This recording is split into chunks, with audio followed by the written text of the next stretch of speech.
gitu. Jangan semua orang tuh di standar mesti kayak begini gitu. Atau yang paling salah satu yang paling sering ya untuk orang tua di Asia, lihat dong si Anu gitu misalkan, dia hebat loh gitu.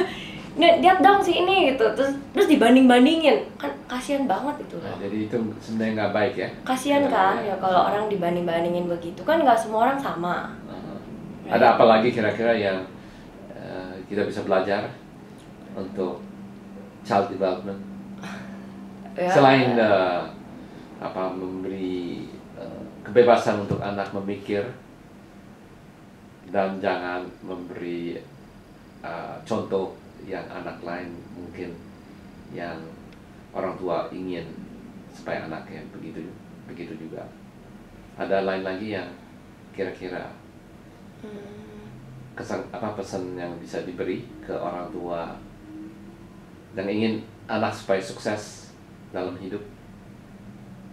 Pertama, sukses itu relatif. Ya, saya tidak bermaksud sukses dalam uang, tapi sukses dalam kebahagiaan. Kebahagiaan, sukses dalam kebahagiaan. Mungkin salah satunya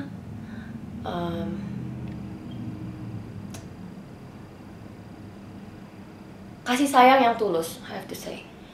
And I have to honor my parents for this. Benar-benar tunjangan mereka tuh like kasih sayangnya itu benar-benar tulus gitu. Kadang-kadang kita nggak tahu, nggak ada teori untuk like love, you know, like there's no theory for that. Kasih sayang tuh mungkin caranya salah, tapi at least intensinya benar. Kadang-kadang orang tua tidak mau mengunjuk. Nah sayang, itu tidak ekspresikan ya. Nggak ekspresikan. Jadi bagaimana itu? Yeah, I think it's okay, you know, something you can learn from the Western to express more. Jangan misalkan, wah papi kirim cek hari ini artinya sayang, gitu kirim. Terus walaupun memang itu, tapi it's like express also, like you really do care, you really beyond the success. Jadi jangan sampai kasih sayangnya itu condition. Kalau anaknya sukses baru papi atau mami bangga gitu, or orang tua bangga. Enggak, kadang-kadang jangan sampai begitulah. Maksudnya biar bagaimana itu anak sendiri. You have to embrace that. Kalau sampai anaknya jatuh gitu, ya it's okay. You can back up again. Jadi kasih dorongan. Jangan kasih nasihat yang baik. Ya, nasihat dan juga acceptance. Ya. Acceptance. Anaknya sebagai whatever he is. Boleh gagal gitu maksudnya. Okay. Kalau enggak, orang bagaimana bisa sukses kalau nggak pernah gagal? Itu nonsense, I think. Make sense. Jadi itu boleh lah gitu, maksudnya tuh boleh coba, boleh gagal, dan boleh bangkit lagi, and then orang tua tuh will be there. Jangan turn your back just because merasa malu gitu. Wah, kayaknya anak saya kurang hebat dibanding anak tetangga, malu gitu. No, I feel like don't do that, because you know it's your own children. I would say whatever age, you know, when you give birth to that children, care for them. Jangan ngarepin negara kurang bantu gitu. Polisinya ganti dong gitu supaya dapat banyak ini. Ya memang negara juga kalau bisa bantu. Ya gurunya kurang bagus nih gitu. Ask yourself gitu. You give birth to these children. Yeah. Can you take responsibility? You know, that's your child. Take care of them now. Yeah, I see. I'm telling myself too. If I'm not ready, I don't want to have a kid yet. Kasian banget sama anaknya. I know, I feel like if I'm not gonna be a good mom, well, maybe I shouldn't have kid, you know, like, so you have to tell yourself first, you know, like, no. Dia tanggung jawabnya. Ya. Ya, sebagai orang tua ya. Ya. Kita harap anak. Ya, semoga bisa lah, maksudnya everyone I think. Dengan isu diaspora yang sekarang baru terjadi di LA, ya, tentu pemerintah Indonesia ingin yang pinter atau yang educated, yang sudah sekolah di sini atau yang kerja di sini dengan sebagai profesional di teknologi atau apa, untuk pulang ke Indonesia dan membantu negara Indonesia supaya lebih maju, memberi kontribusi ke rakyat. Kalau Aileen, bagaimana situasinya di sini sebagai seorang diaspora yang sudah tinggal lama di Amerika? Well, pertama I have to say rada-rada nyesel juga saya nggak pergi ke conference. Ada personal issue like arrangement at that time. Tapi I have a lot of I would say respect and admiration untuk the result of the conference. Also juga Mr.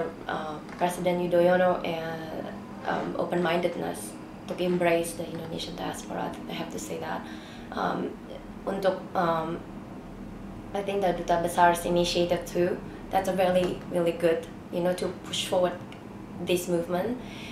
Dan untuk contoh, saya rasa it can be in all kind of ways. Mungkin salah satunya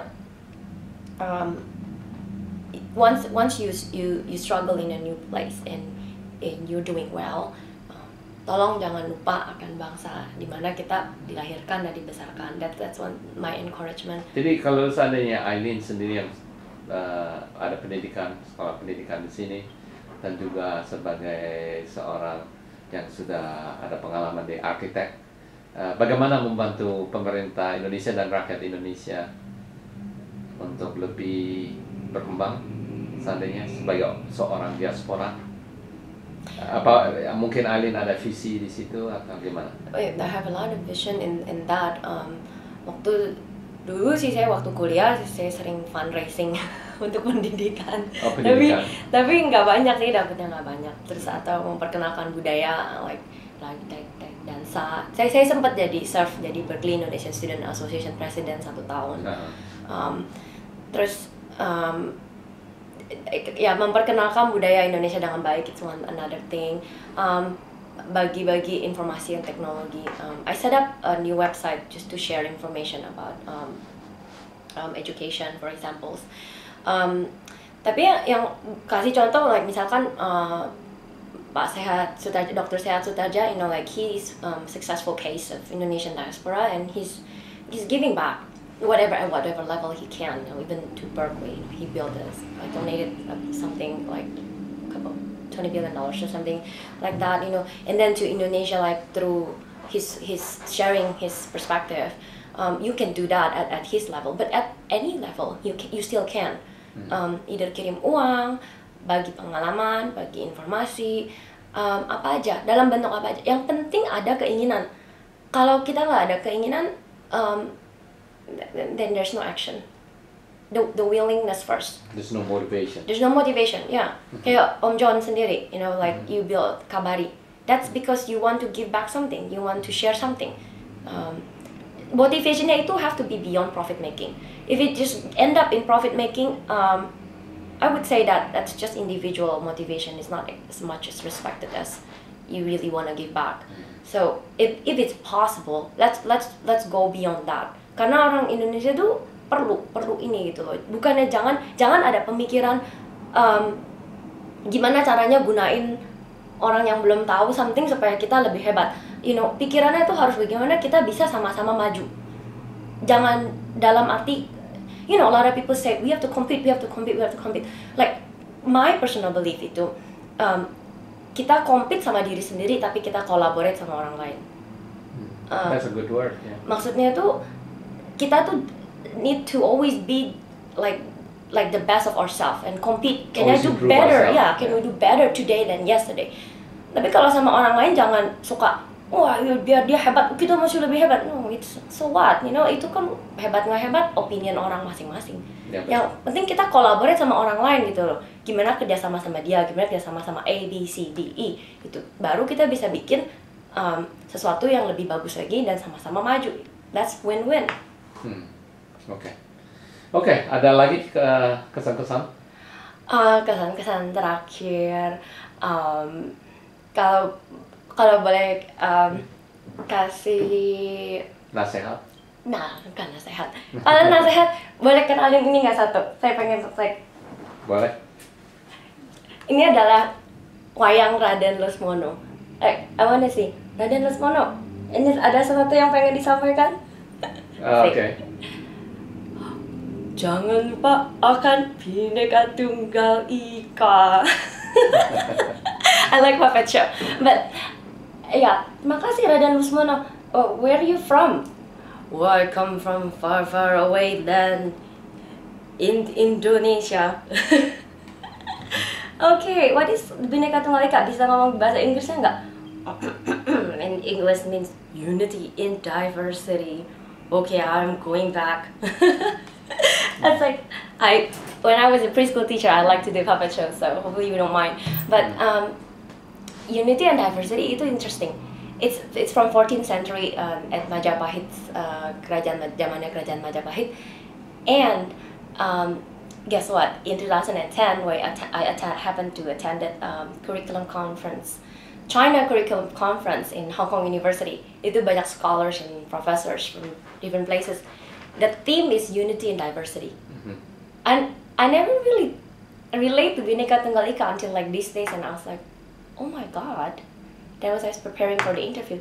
That's the same, you know. Like, so this old Javanese wisdom, it's really universal wisdom. Then the beauty of that, Bhinneka Tunggal Ika came from a Kakawin writing by Empu Tantular, and at that time, it is before most Islam is popular in Indonesia. This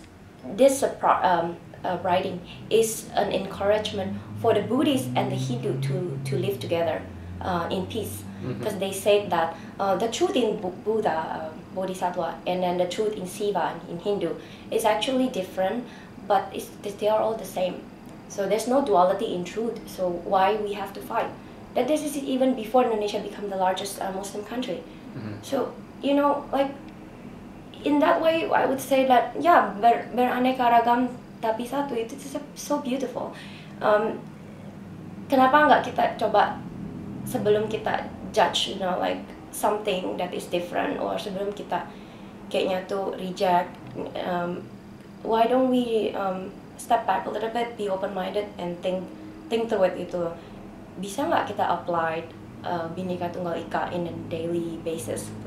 Apa itu menjadi orang Indonesia? Reflect back, apa itu Pancasila? Kadang-kadang kita tahu teorinya, tapi implementasi is the hardest. And saya juga nggak mau munafik, and while I'm saying this, some of people who knows me and even my own family members will say, iya tapi kenyataannya dia tuh nggak begitu gitu loh. Tapi kan manusia gitu, kita usaha. Yang penting usaha setiap hari jadi lebih baik, usaha. Jangan munafik kalau memang kita percaya something yang kita bahkan dihafalin waktu SD, you know, do it. Even though it's hard, let's do it, you know. Like, that's the pride of being Indonesian. Oke, Aileen, terima kasih untuk memberi waktu ke Kambari. Ya. Sampai kita jumpa lagi. Ya, so Indonesia Raya dan tetap berjaya. Oke.